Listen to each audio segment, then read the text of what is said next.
Iya, lihatlah Uni Riva sekarang, teman-teman. Karena terlalu banyak mengatai Yesus, jadi seperti ini dia sekarang. Kakinya hilang. Shalom bagi kita semua dimanapun kita berada saat ini, kiranya kita semua tetap berada dalam keadaan sehat dan apapun yang merupakan aktivitas kita sepanjang hari ini, kiranya Tuhan Yesus memberkati. Dan kembali berjumpa lagi di channel kita ini, yaitu Zemaya Niaschin. Dan pada video kali ini teman-teman, saya membagikan kepada kita semua satu cuplikan video dari Uni Riva, yang dimana ini juga sudah dibahas oleh saudara kita apologet Kristen, yaitu Eker Saugo. Dimana Uni Riva dalam video tersebut dia sudah memakai tongkat, ya, dimana dia kemarin mengalami kecelakaan, dan kita percaya bahwa semua apa yang dia tabur selama ini karena ada saatnya dia harus menuai, dan kita percaya bahwa hinaan hujatannya terhadap kekristenan dan juga terhadap firman Tuhan, dia menerima konsekuensi dari semuanya itu, dan pada akhirnya dia menyalahkan Tuhan Yesus, ya. Justru dia mengatakan bahwa Tuhan Yesus itu bukan Tuhan yang kasih, justru dia kejam, mendorong saya jatuh dari sepeda motor. Nah teman-teman, mari kita simak videonya yang berikut ini, ya. Iya, lihatlah Uni Riva sekarang, teman-teman. Karena terlalu banyak mengatai Yesus, jadi seperti ini dia sekarang. Kakinya hilang satu. Ada ya, nanti dikira orang Anda kaki aku. Oh, masih ada kakinya rupanya. Aduh, diapain aja. Ini aku di rumah sakit Tis, ya. Assalamualaikum warahmatullahi wabarakatuh. Buat pemujat Yesus Julius, ya, yang kemarin habis sakit, mudah-mudahan bertobat cepat, segera, jangan menghujat lagi, ya. Kok aku pula lah yang sakit dia, teman-teman, lihat lagi. Jangan tinggal di aku, nanti dibilang dia buta juga. Jadi ini rumah Kak Titis, kami manggilnya Kak Titis. Beliau adalah kakaknya Bang Ali, kakak aku, kakaknya Julius. Masya Allah, beliau adalah salah satu the best sister untuk saat sekarang ini. Kenapa? Kalian bayangin lah, makan aku di mana. Pantesan lu bilang untuk saat ini aja, ya. Kalau untuk saat ini, pas di time ini, Oh, di time ini dialah yang aku susahin gitu. yang susahin 3 kali loh. Iya, soalnya kalau besok nggak kasih dia makan lagi, berubah nih statementnya. Enggak lah, kau pikir aku kayak kau, giliran udah lulus ininya lupa semakin lama. Nah, inilah dia. Jadi gini guys, Kak Titis yang ngasih apa? Ini bukan masalah ngasih makan sebenarnya. Ngasih baju juga, ngasih jilbab juga. Banyak kali yang minta ya, orangnya misahin kali. Belum sadar kau. Beliau nggak ngerasa disusahkan karena beliau udah terbiasa. Orang Rohingya aja ya, beliau terima. Masa aku nggak mau diterimanya? Jangan tuh tengok kakiku.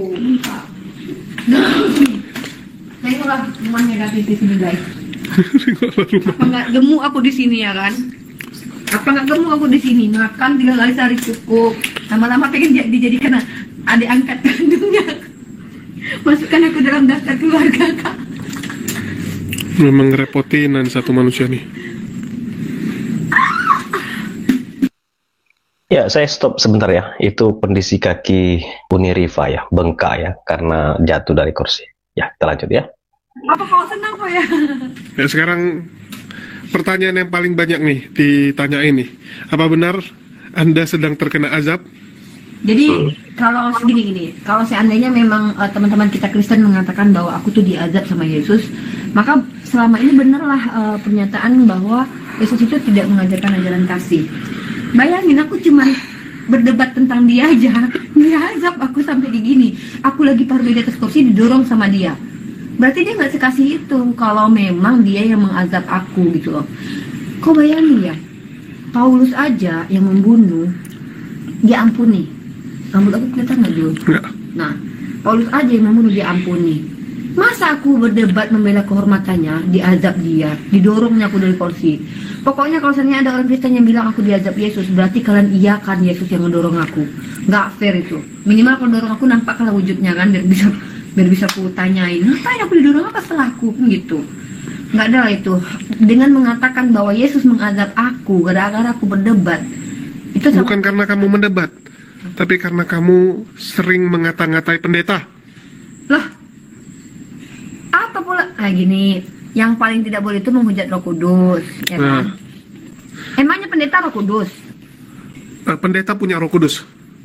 Lah, dari mana kita tahu pendeta punya Roh Kudus? Banyak kan ceritamu Joli. Intinya gini, kalau ada orang Kristen yang mengatakan aku diazab sama Yesus, berarti kalian benarkan Yesus itu kejam.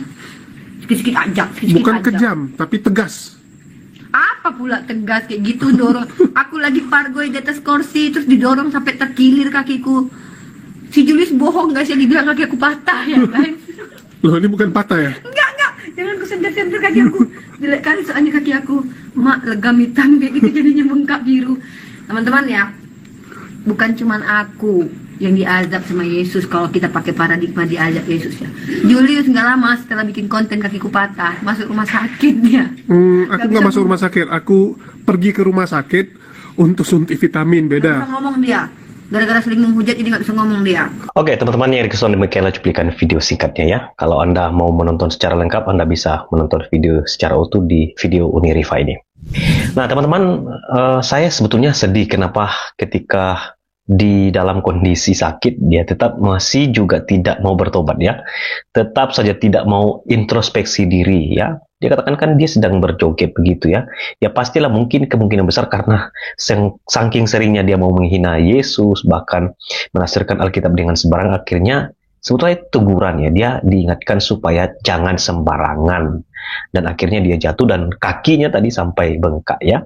Dari video yang saya dengar, sebetulnya Unirifa ini rasa takut ya, sehingga dia mengungkapkan kalau Yesus yang mengajak saya, berarti pengajarannya tentang kasih itu tidak benar ya. Masa Yesus mengajak saya dengan mendorong saya sampai jatuh di kursi? Nah, itu membuktikan Unirifa itu takut ya.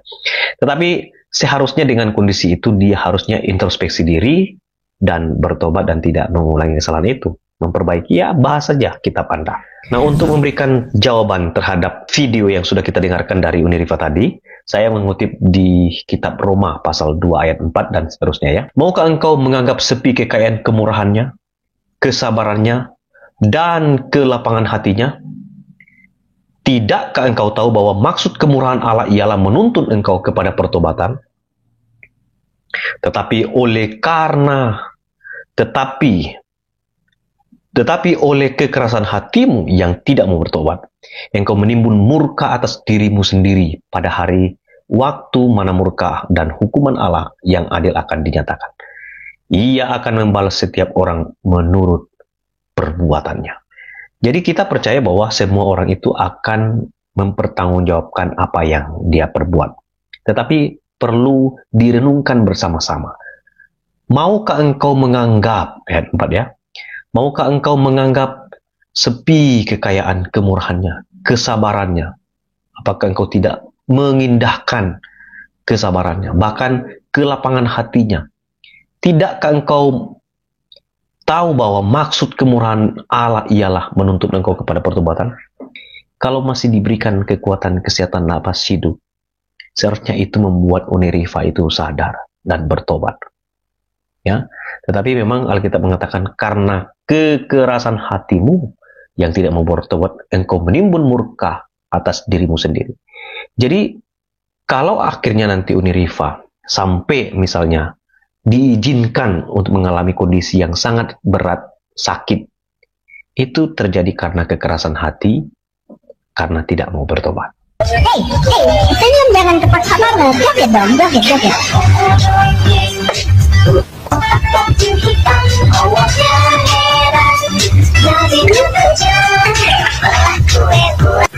Okay guys, put your hands up in the air guys.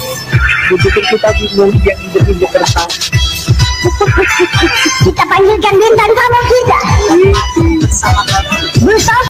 Nah, jadi itu dia videonya teman-teman ya. Kita sudah melihat bagaimana kondisi terkini dari Unirifa. Ternyata dia sudah memakai 2 tongkat ya untuk membantu dia bisa berjalan. Karena selama ini teman-teman dia begitu giat, begitu semangat para polemikus ini untuk menghina Tuhan Yesus, menghujat kekristenan di live TikTok mereka teman-teman. Dan juga ada yang terbaru seperti yang kita lihat di akhir video tadi, ada seorang pemuda ya ya, seorang pemuda yang dengan memegang Alkitab dan kemudian dia meletakkan Alkitab itu ke lantai dan kemudian dia menginjak-injak, dan dia pikir bahwa dengan dia melakukan demikian maka kekristenan musnah atau hal itu berpengaruh kepada iman Kristen. Kita percaya bahwa sama sekali apapun tindakan mereka, apapun kelakuan mereka untuk menghina Alkitab, tapi itu sama sekali tidak pernah mengubah kebenaran yang ada di dalam kitab itu sendiri, teman-teman, dan bahkan justru sama sekali tidak ada pengaruhnya dengan iman Kristen. Justru kita percaya bahwa dengan kelakuan-kelakuan mereka yang seperti ini, kita percaya bahwa banyak jiwa-jiwa yang akan datang kepada Kristus, banyak jiwa-jiwa yang akan diselamatkan, teman-teman ya. Dan kita percaya bahwa apapun yang mereka lakukan, apapun yang mereka tabur, dan kita percaya bahwa suatu saat nanti mereka akan menuai. Mereka tidak belajar ya dari apa yang sudah dilakukan oleh Ustadz Agustan pada saat itu. Dia menantang Tuhan Yesus, dia mengatakan, apakah ketika saya meletakkan Alkitab ini di pantat saya, apakah dalam 1 bulan ini saya mati atau bagaimana? Nah, tidak lama kemudian teman-teman, dan akhirnya dia kena stroke, dan mungkin itu merupakan suatu teguran daripada Tuhan supaya dia mengalami pertobatan. Dan setelah dia mengalami stroke itu, dia tidak bertobat juga, dan pada akhirnya dia meninggal, teman-teman ya. Dan akhirnya dia kembali menghadap pengadilan Tuhan.